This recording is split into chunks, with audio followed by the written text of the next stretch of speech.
श्री राधे राधे। भय की निवृत्ति। हम किसी स्थान पर भय का सर्वथा कोई भी कारण न होने पर भी वैसे कारणों की कल्पना करके भयभीत हो जाते हैं। अंधकार में ठूंठ देखकर किसी हिंस्र जंतु की, चोर की अथवा भूत की कल्पना करके सिहर उठते हैं। सर्वथा मिथ्या धारणा से डर जाते हैं। किंतु जो सर्वत्र निरंतर विराजित है, समस्त पदार्थ जिनकी सत्ता पर ही अवलंबित है, जो त्रिकाल सत्य है, उन भगवान की अनुभूति करके हम निर्भय नहीं हो पाते। जहाँ ठूंठ है वहाँ न तो हिंस्र जंतु है, न चोर है, न भूत है, पर वहाँ उसी ठूंठ के अणु अणु में निरंतर भगवान तो अवश्यमेव है, निसंदेह है। फिर भी हम झूठ मूठ की मलिन कल्पना से तो डरने लगते हैं, पर वहाँ नित्य वर्तमान परम सुंदर सत्य स्वरूप भगवान का अनुभव करके निर्भय नहीं होते। यह है हमारे समझ का फेर। इसमें सुधार कर लेना अत्यंत आवश्यक है। हमारा सर्वप्रथम कर्तव्य है, अन्यथा हमारा भय कभी भी मिटने का नहीं है। किसी अवसर विशेष पर हम कुछ इने गिने कारणों से ही भयभीत होते हैं, इतनी बात नहीं है। हमें तो भय पद पद पर घेरे हुए है। लाडला पुत्र है, हम डरते रहते हैं कि हमारे इस पुत्र को कुछ हो न जाए। कुछ संपत्ति है, सदा शंका बनी रहती है, यह छीन न जाए, कोई चुरा न ले। समाज में, देश में हमारा बड़ा प्रभुत्व है, बड़ा सम्मान है, बड़ी कीर्ति है, सदा आशंका लगी रहती है कि कहीं हमारा प्रभुत्व मिट न जाए, हमारा सम्मान कम न हो जाए, हमारी कीर्ति कोई छीन न ले। सुंदर स्वस्थ शरीर है, इसको लेकर भय करने के कारणों की तो गणना ही नहीं की जा सकती। गांव में हैजा फैला है, बस आज से गर्म जल ही पीना है। प्लेग फैला है, बस अभी इस क्षण दूसरी जगह भाग चले। चेचक फैला है, बस टीका अभी तुरंत इसी क्षण लगवा ही ले। अमुक सगे संबंधियों को क्षय हो गया है, उनसे तो जैसे हो अलग ही रहना है। पेट में दर्द है, कहीं अपेंडिक्स तो नहीं है, एक छोटी फुंसी है, कहीं स्पेटिक तो नहीं हो जाएगा। सारांश यह है कि शरीर में किंचित मात्र भी अनिष्ट उत्पन्न होते ही अनिष्ट की आशंका मात्र से हम भय से भर जाते हैं। हम में जो अपेक्षाकृत अधिक धैर्यशाली है, उनकी अंत चेतना में भी मृत्यु का भय तो निरंतर वर्तमान रहता ही है। यहाँ तक कि मृत्यु को खेल प्रकृति का स्वाभाविक परिणाम बतलाने वाले अधिकांश प्राणियों का अंतर्मन भी यदि वे गंभीरता से अपने हृदय की परख करें तो दिखेगा। मृत्यु के भय से शून्य नहीं है।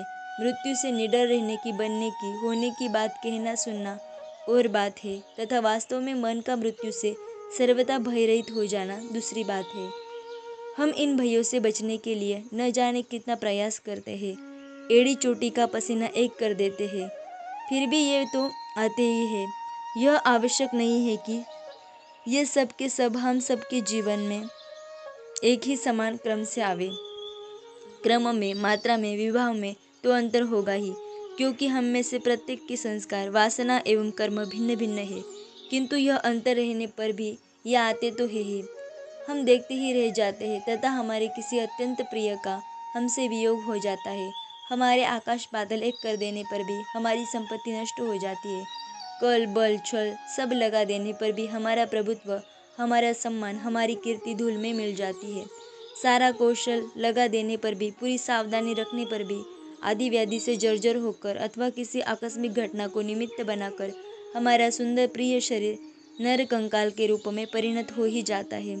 तथा ऐसा जब होता है अथवा होने लगता है, तब उस समय हम में से जो आस्तिक होने का, ईश्वर की सत्ता में विश्वास करने का दम भरते हैं, वे भी हाहाकार कर उठते हैं, हाय रे भगवान, तुमने यह क्या कर दिया। जब कहीं ऐसे अवसरों पर हम यह सोच पाते, क्या भगवान इतने निष्ठुर है कि जननी की गोद से पुत्र को छीन लेने में, पिता की दृष्टि से पुत्र को ओझल कर देने में, पति पत्नी के प्रेमिल संबंध को छिन्न भिन्न कर देने में उन्हें तनिक भी दया नहीं आती। भगवान भी क्या चोर डाकू की तरह धन के लोलुप है, जो हमारी संपत्ति हरण कर लेते हैं। क्या वे भी हम जैसे जागतिक प्राणी की भांति ईर्ष्यालु है, जो हमारा प्रभुत्व, सम्मान, कीर्ति वे सहन नहीं कर पाते और उसे नष्ट कर देते हैं। क्या प्रभु को भी यह स्वस्थ सुंदर कलेवर असह्य हो गया, जो उन्होंने नज़र लगा दी और शरीर सूखकर अस्थि पंजर हो गया। इस प्रकार यदि हम एकांत चित्त से भय की पूर्व एवं पश्चात की स्थिति को प्रभु से जोड़कर उन पर विचार कर पाते तो अंतर्यामी प्रभु हमें उत्तर देकर हमारा समाधान अवश्य कर देते तथा हम ठीक ठीक अनुभव करने लगते कि नहीं, प्रभु निष्ठुर नहीं, वे तो दया के सागर है। वे लोलुप नहीं, वे तो नित्य पूर्ण काम आप्त काम है। वे ईर्ष्यालु नहीं, बल्कि हमारा उत्कर्ष तो उन्हें परम उल्लास से भर देता है। उनकी दृष्टि में अशुभ का लेश नहीं, परम शुभ, परम मंगल एवं अमृत का स्रोत उनकी दृष्टि से सतत झरता है। वे लेने की दृष्टि से कुछ भी नहीं लेते, जो कुछ लेते हैं उसे कोई गुना बनाकर देने के लिए लेते हैं। हमारी मलिन अवस्था उन्हें असह्य नहीं है, इसीलिए मलिनता मिटाकर उसमें अपना निर्मल तेज भरकर लौटाने के लिए ही वे लेते हैं। वे तो किसी का भी अपने प्रियजन से वियोग नहीं कराते। जहाँ वियोग होते दिखता है वहाँ वे वास्तव में भ्रांति मिटाते हैं। वे देखते हैं कि मेरी यह भोली संतान मेरी ही कृत्रिम मूर्ति को, मेरी ही एक छाया को प्रियजन मानकर इतनी भ्रांत हो गई है कि इसकी आंखें बंद हो गई है। जिस पथ से इसे जाना चाहिए उस ओर न जानकर यह भोला मानव इधर उधर जा रहा है। जहाँ कंटीली बेलों का बिहड़ वन है उसमें फंसकर यह अत्यधिक दुख पाएगा। इसे बड़ी यंत्रणा होगी। मेरी इस कृत्रिम मूर्ति में यह इतना आसक्त हो गया है कि अन्य सारे कर्तव्यों की अवहेलना कर रहा है। इसके तो उत्थान एवं सुख का द्वार बंद हो रहा है। यह देखकर प्रभु अपनी ही उस कृत्रिम मूर्ति को, अपनी ही एक छाया को, जिसे हम लाडला, लाल, प्रियतमा, प्रियतम आदि आदि नामों से पुकारते हैं, कुछ समय के लिए स्थानांतरित कर देते हैं। फिर हमारी आंखें खुल जाती है तथा हम गंतव्य की ओर चलने लगते हैं। प्रभु की यह चेष्टा क्या निष्ठुरता है! यह तो परम स्नेह की परिचायक है। इसी तरह प्रभु किसी की संपत्ति नहीं हरते। वे तो देखते हैं कि ओहो, धन संपत्ति के भ्रम में इसने अपने अंगों में, हाथों पर गंदे कीचड़ की 15 तहें लपेट ली है। 15 बुराइयों में नीचे से ऊपर तक यह सन गया है। बस यह देखकर दया परवश हुए वे अपने हाथों से हमारा कीचड़ धो देते हैं। हमें दिखता है कि वे हमारी संपत्ति हर ले रहे हैं, पर वास्तव में वे हमारा मल धोते रहते हैं। स्वयं पूर्ण कम होने पर भी हमारी हित का उन्हें कितना अधिक ध्यान है। ऐसे ही किसी की सच्ची प्रतिष्ठा को भी वे नहीं मिटाते।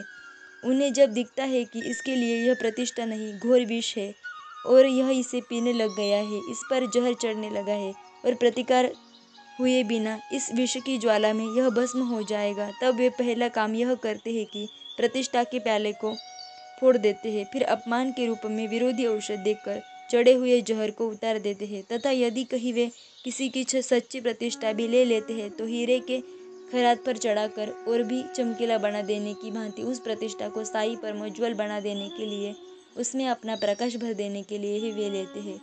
अकारण निरर्थक वे हमारी प्रतिष्ठा का अपहरण कदापि नहीं करते।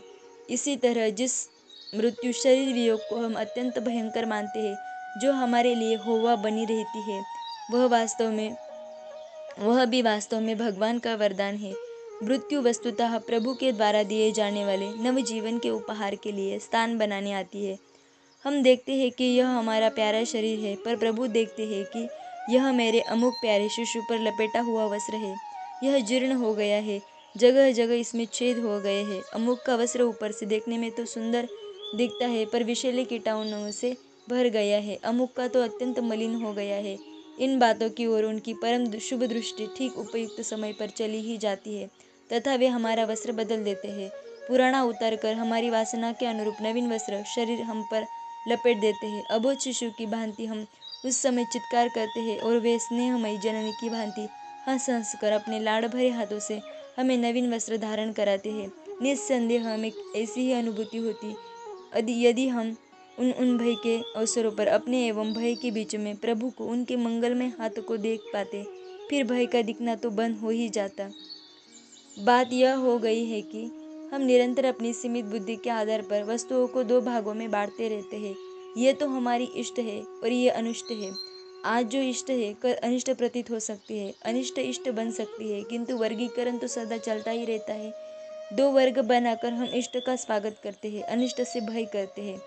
अब कदाचित हम ठीक ठीक यह समझ जाते हैं कि जिस अनिष्ट से हम भय करते हैं वह तो हमारे आने वाले इष्ट की ही पूर्व भूमिका है। तो फिर उसी क्षण भय जाता रहता। यदि हम आँख उठाकर देख सकते तो हमें दिखता कि प्रभु की सृष्टि में घटनाएं ये प्रमाणित कर रही है कि अनिष्ट आता ही है इष्ट को लाने के लिए। अमावस्या का तम आता है चंद्र ज्योत्सना को प्रकट करने के लिए। ग्रीष्म का ताप आता है वर्षा की शीतल धारा से पृथ्वी को सिंचकर प्रफुल्लित कर देने के लिए। पतझड़ आता है नव वसंत के लिए। आंधी आती है तो आकाश को निर्मल बना देने के लिए। ऐसे अगणित उदाहरण मिलेंगे जहां हम गंभीरता से विचार करने पर प्रत्यक्ष देख सकते हैं कि अनिष्ट आया है इष्ट को ही प्रकाशित करने के लिए। फिर यदि हमारी टूटी झोपड़ी जली है तो हम क्यों नहीं ऐसा माने कि जली है सुंदर मकान या महल बनाने के लिए। जो कुछ भी ध्वंस हुआ है वह हुआ है इससे अधिक सुंदर नवीन निर्माण के लिए। जितने अनिष्ट हुए हैं वे सब के सब हुए हैं परम इष्ट की योजना बनाने के लिए। हमने ऐसा जहाँ माना कि भय भागा। हम में से कई कह सकते हैं कि झोपड़ी को जलते समय तो हमने देखा पर वहाँ महल बनते नहीं देखा। ध्वंस की विभीषिका देखी किंतु पुनर्निर्माण का सुंदर दृश्य सामने नहीं आया। अनिष्ट तो आए पर इष्ट की झांकी नहीं हुई तो इसके लिए हमें तनिक और भी गंभीरता से सोचना पड़ेगा। हमारा जीवन तो अनादि अनंत इतिहास की एक पोथी है। वर्तमान जीवन उसी पोथी का एक पृष्ठ है। यदि उस पृष्ठ पर जलने की ध्वंस की अनिष्ट की कथा लिखी हो इनके चित्र अंकित हो तो यह आवश्यक नहीं कि इसी पृष्ठ पर पुनर्निर्माण की इष्ट की सुखद गाथा भी लिखी ही जाए। ध्वंस का वर्णन पूरा होने पर ही तो निर्माण की कथा लिखी जाएगी।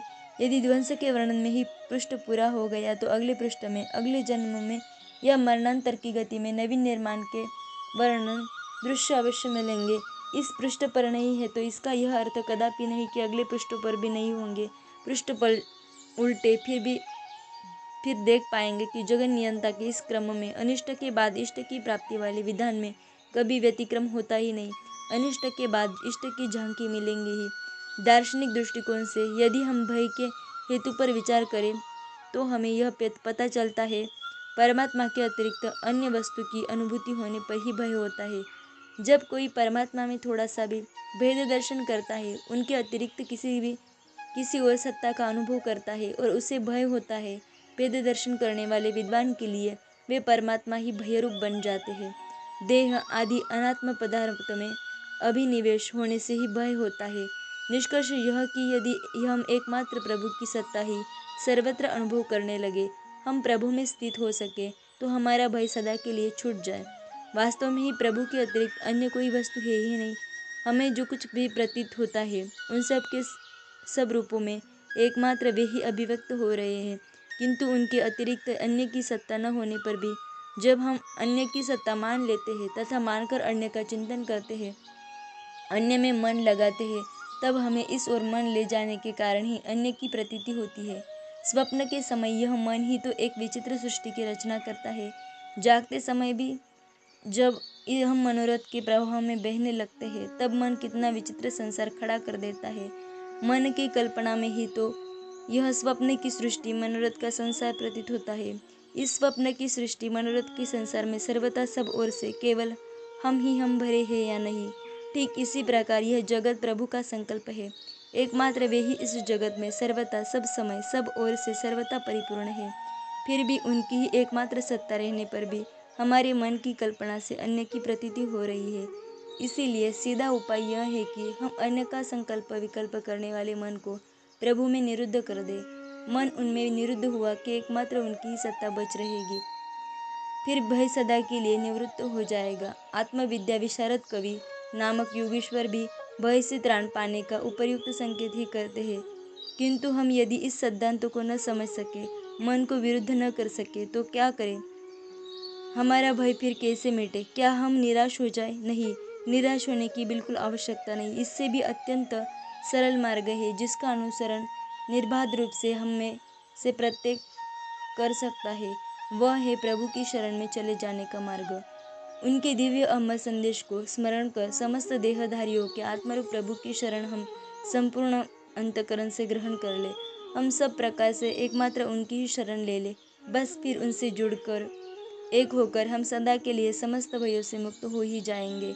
भय की निवृत्ति यदि हम चाहते हो तो अविलंब हमें ऐसा कर ही लेना चाहिए। श्री राधे राधे।